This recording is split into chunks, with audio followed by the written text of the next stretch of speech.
ก็สบายดีและทักทายหมู่เพื่อนเบิดสู่คนเนาะมานี่ก็อยู่เพื่อนตอนเช้า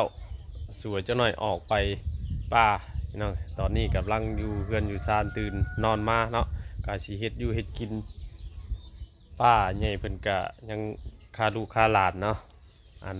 น้องนุ่งเพิ่นก็ไปเฮ็ดเวียกตามหน้าที่ของใครของมันกะมื้อนี้ก็สิลงมือเฮ็ดกินเองพี่น้องมีเมนูแบบบ้านเฮาฮิตกันเนาะก็คือของแซ่บบ้านเฮาเลยพี่น้องเอ้ยเนาะ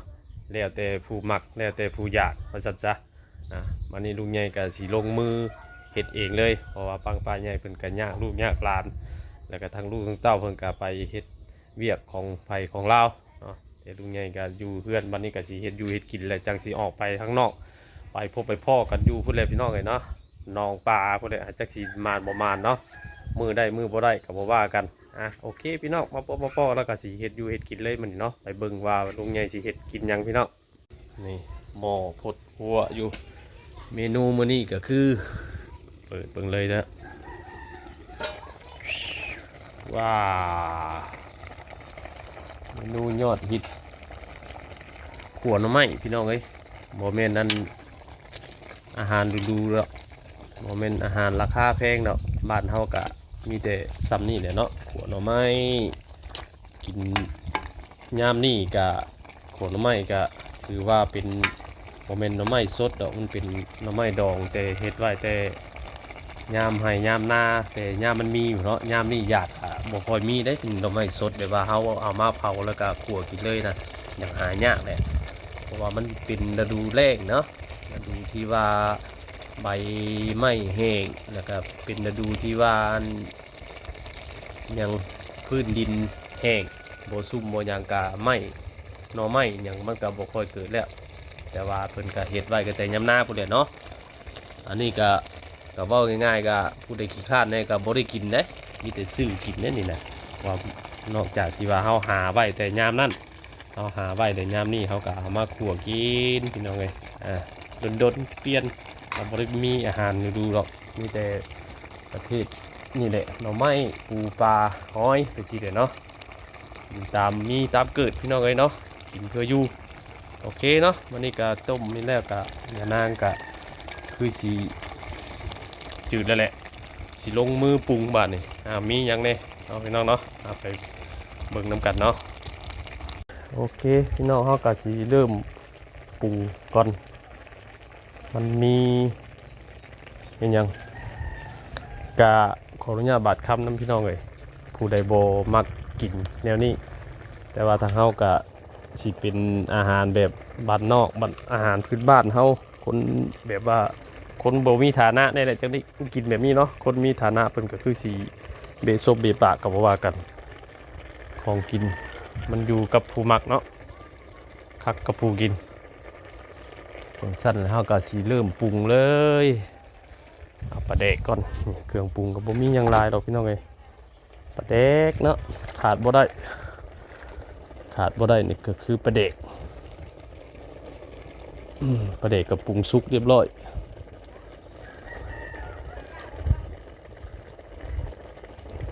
กะสิทางเฮากะสิเฮ็ดหน่อไม้หน่อมันนี่กะสินักๆไปทั้งปลาแดกเนี่ยเนาะถ้าขาดปลาแดกก็บ่แซ่บเพิ่นว่ากินไปตามมีตามเกิดน้องเลย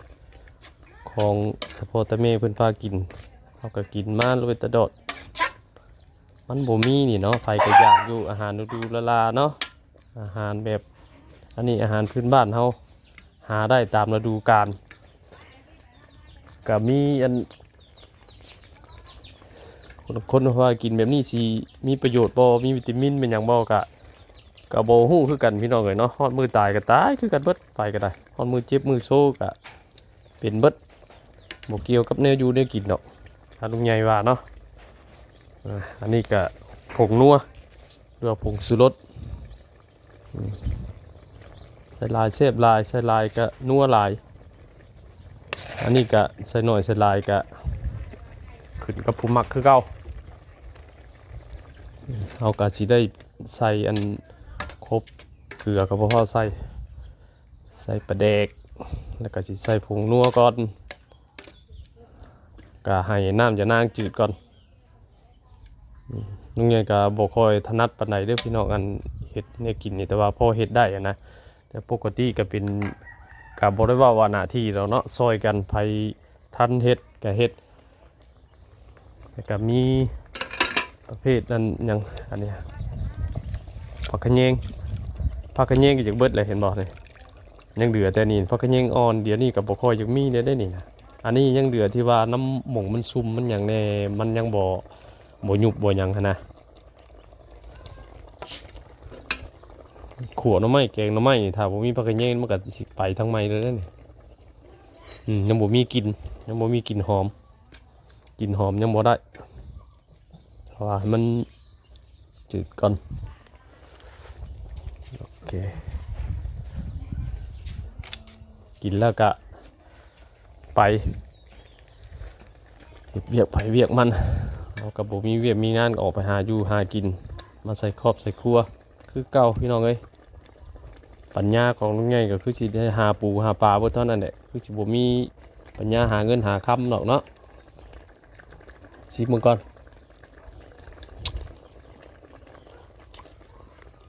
รสชาติก็สิจางๆหน่อยนึงเกลือปลาเด็กใส่แล้วเขาก็ต้องเอาจางๆนิดนึงก็เอาเกลือใส่จางนี่แก้ได้เด้เค็มนี่แก้บ่ได้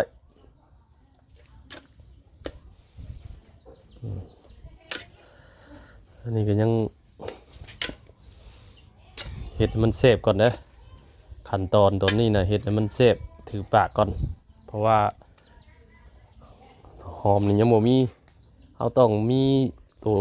นั่นใส่จะมีกลิ่นหอมมาโอเค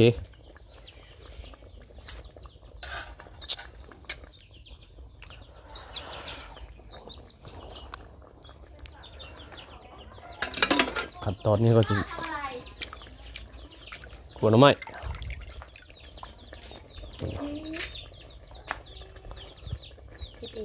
เนาะเห็นเองเนาะถ้าลูกสาวกับผมมาเอาผักขะแยงลงก่อนเพราะว่าผักขะแยงยามนี่มันก็สีบ่ได้อันนั้นนะบ่มันบ่อ่อนมันแข็งเขาก็ต้องเอาผักกระเยงลงไปก่อนนี่เริ่มมากินแล้ว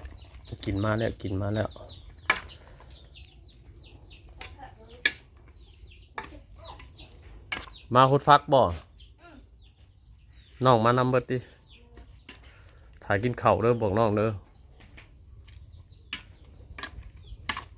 คีมเพิ่นเมื่อนอนเฮือนปูมา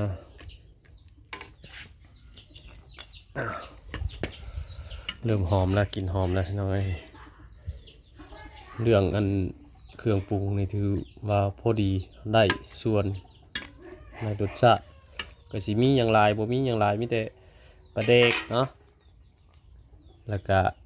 เกลือเป็นนัวบ่เท่านั้นแหละบ่ได้มีน้ำทอดน้ำใส่อิ๊วน้ำหั่นน้ำนี่ดอกทางบ้านนอกเฮากินก็ส่วนหลายแก่เกลือปลาแดกเป็นนัวเนาะหมดเท่านั้นเอาไว้เครื่องครัวกับบ่มีอย่างไร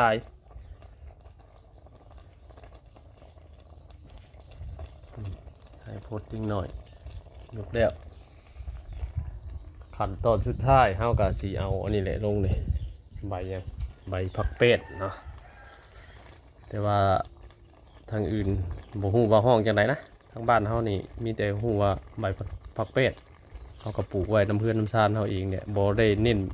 สารเคมีเครื่องอยู่เครื่องกินน้ำเพื่อนนี่ส่วนหลายก็สิปลูกเอาเองเนาะใส่ผักหญ้าค่าหุ่นแถวนี้ก็สิเอาประเภทพวกพุ่นขี้งัวขี้ไก่เก็บมาใส่เนาะบ่ได้เน้น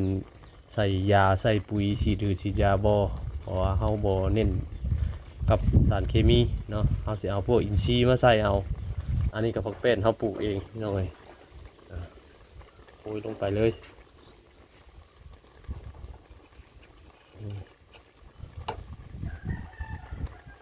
บ่ได้มีพิธีตีตองอย่างเลย แค่คนเข้าไปให้มันหยุบแล้วก็จัดการเลยบัดนี้กินคืออยู่เพราะว่าครอบครัวเฮามันก็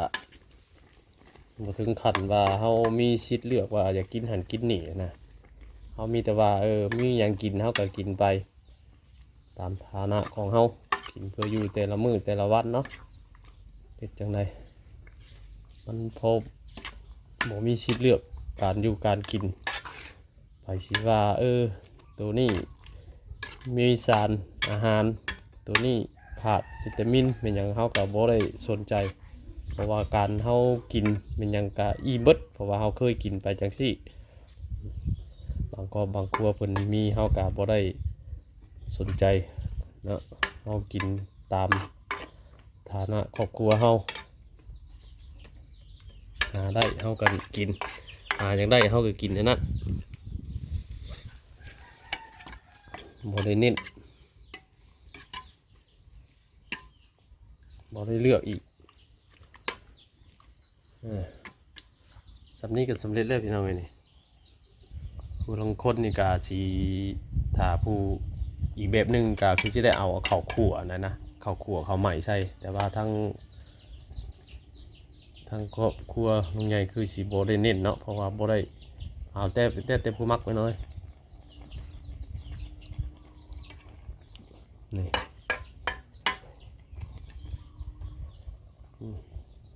สำนี้ก็โอเคนี่จบเริ่มกินหอมมาเลยห่วยๆมาเลยขัวหน่อไม้บ่แม่นขัวหน่อไม้ดอกขัวบ่แม่นขัวหน่อไม้สดเด้อพี่น้องอันนี้เพิ่นเอาหน่อไม้เผาไว้แต่ยามนั้นเฮาก็เอาเข็มเกาะเฮ็ดเป็นเส้นเมียนไว้นี่ก็ใส่ถุงไว้เนาะเพิ่นนึ่งเพิ่นยังใส่ถุงไว้สุกแล้วเฮามีแต่ยามนี้มาแต่มีแต่ว่าเอาน้ำยานางปรุงน้ำยานางเข้าใส่แล้วก็แม่นเครื่องปรุงใส่เรียบร้อยก็แม่นโอเคกินเลยก็บ่ได้ยากเนาะมื้อนี้ก็ลงใหญ่ลงมือทำเองเลยเพราะว่าป้าใหญ่เพิ่นก็ยังคาลูกคาหลานเพิ่นการเฮ็ดอยู่เฮ็ดกินเฮาก็บ่ได้แบ่งหน้าที่ของผู้นั้นผู้นี้เนาะท่านได้ท่านเฮ็ดเพราะว่าเฮาเฮ็ดเป็นเบิดทุกสิ่งทุกอย่างอิหยังก็ได้บ่ได้มีหน้าที่ของไผของเรามีแต่ไผท่านเฮ็ดท่านกินโอเคพี่น้องไปซุกสำนี้ก็ได้ปรุงก่อน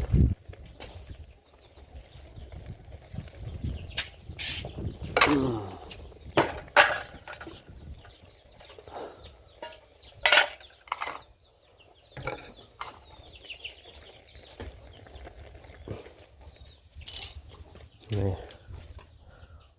สุกเรียบร้อยจะตักใส่ถ้วยออกไปกินมาเนี่ยโอเคมากินข้าวน้ำกันพี่น้องเนาะมื้อนี้เนาะกินข้าวกับขัวหน่อไม้เผาโอเคเอาไว้ข้าวเช้าน้ำกันมื้อนี้กับขัวหน่อไม้นี่หน้าตาก็สิประมาณนี้แหละ